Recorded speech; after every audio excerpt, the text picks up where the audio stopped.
നാം ചരിത്രത്തിൽ അധികാരത്തിനു വേണ്ടി രാജാക്കന്മാർ തമ്മിലോ ബന്ധുമിത്രാദികളുമായോ യുദ്ധം ചെയ്ത കഥകൾ ധാരാളം അറിഞ്ഞിരിക്കുന്നു. അത്തരം കഥകൾ നമുക്കൊക്കെ സുപരിചിതവുമാണ്. എന്നാൽ തൻ്റെ മരണശേഷം ഭാര്യമാർ മറ്റു വിവാഹം കഴിക്കരുത് എന്ന ഉദ്ദേശത്തോടെ 63 ഭാര്യമാരെയും കൊല ചെയ്തത് ചരിത്രത്തിൽ അപൂർവങ്ങളിൽ അപൂർവം മാത്രം. കർണാടകയിലെ ബിജാപൂരിൽ നിന്ന് 5 കിലോമീറ്റർ അകലെ 5 ഏക്കർ വിസ്തൃതിയിൽ വിശാലമായ ഒരു ശവക്കോട്ടയുണ്ട്. ഇവിടെയാണ് മുഗൾ രാജവംശത്തിലെ സേനാധിപതിയായിരുന്ന അഫ്സൽ ഖാൻ തൻ്റെ 63 ഭാര്യമാരെ ഓരോന്നായി കൊലപ്പെടുത്തിയത്. അവരെ കബറടക്കിയ 63 കല്ലറകൾ ഇന്നും നിലവിലുണ്ട്. വിദേശീയരുൾപ്പെടെ നിരവധി ആൾക്കാർ ദിനവും ഇവിടെ എത്തുന്നു. അഫ്സൽ ഖാൻ്റെ കീഴിൽ വലിയൊരു സൈനിക നിര തന്നെ ഉണ്ടായിരുന്നു.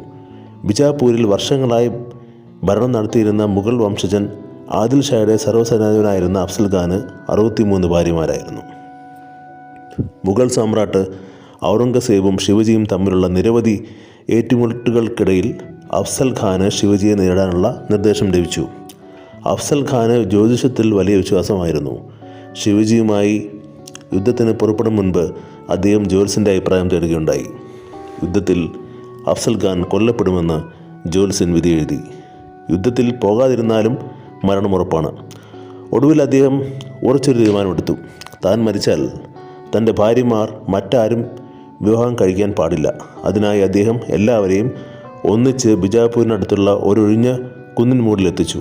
എന്നിട്ട് ഓരോരുത്തരെയായി താഴെ വലിയ കയത്തിലേക്ക് തള്ളിയിട്ട് കൊലപ്പെടുത്തി. ഇത് കണ്ട് ഓടി രക്ഷപ്പെടാൻ ശ്രമിച്ച 2 ഭാര്യമാരെ പിടികൂടി കൊല്ലാൻ അഫ്സൽ ഖാൻ നൽകിയ നിർദ്ദേശം സൈന്യം പാലിച്ചു. അവരും കൊല്ലപ്പെട്ടു.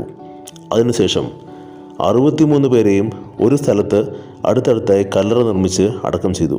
ഇന്ന് ഈ സ്ഥലം അറിയപ്പെടുന്നത് സാട്ടു ഖബർ 60 കല്ലറകൾ എന്ന പേരിലാണ്. നിരവധി ടൂറിസ്റ്റുകൾ ഇവിടം സന്ദർശിക്കാൻ എത്തുന്നുണ്ട്. ബിജാപൂരിന് അടുത്തുള്ള എയർപോർട്ട് ബെൽഗാമാണ്. ഇവിടെ നിന്ന് ഖബറിലേക്ക് 205 കിലോമീറ്റർ ദൂരമുണ്ട്. ട്രെയിനിൽ ബാംഗ്ലൂരിൽ നിന്ന് ബിജാപൂരിലേക്ക് പോകാം. ബദാമി, ബാംഗ്ലൂർ, ബെൽഗാം, ഹുബ്ലി, ഷോലാപൂർ തുടങ്ങിയ സ്ഥലങ്ങളിൽ നിന്നും KSRTC കർണാടക ബസ് സർവീസുകൾ ബിജാപൂരിനുണ്ട്.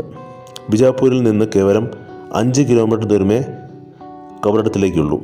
ഇതിലെ അഫ്സൽ ഖാനെ അവസാനം ശിവജി കൊലപ്പെടുത്തുന്നുണ്ട്. ശിവജിയും അഫ്സൽ ഖാനും തമ്മിലുള്ള ഒരു കൂടിക്കാഴ്ച നടക്കുന്നു.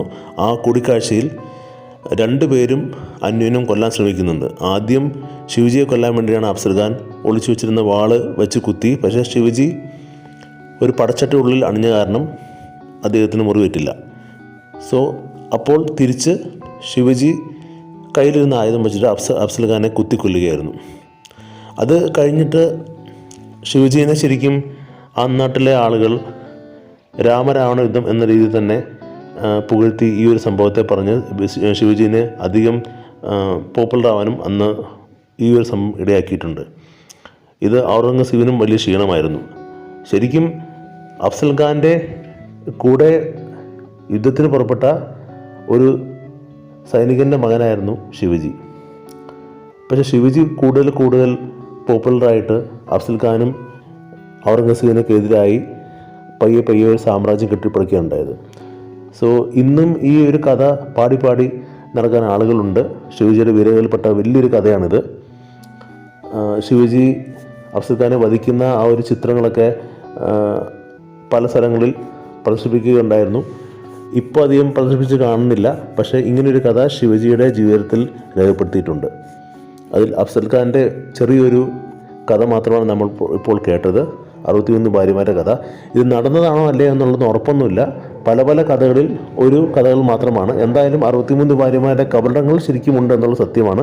അതെങ്ങനെയൊക്കെയാണ് നടന്നതെന്നുള്ളത് ചരിത്രം ശരിയായ രീതിയിലാണ് എഴുതിയെങ്കിൽ ഇപ്പോൾ നമുക്ക് കേട്ട കഥ ശരിയാണെന്ന് വിശ്വസിക്കാം. ഓക്കെ, ഈ വീഡിയോ ഇഷ്ടപ്പെട്ടവർ സബ്സ്ക്രൈബ് ചെയ്യുക, ലൈക്ക് ചെയ്യുക, ഷെയർ ചെയ്യുക. Thank you very much.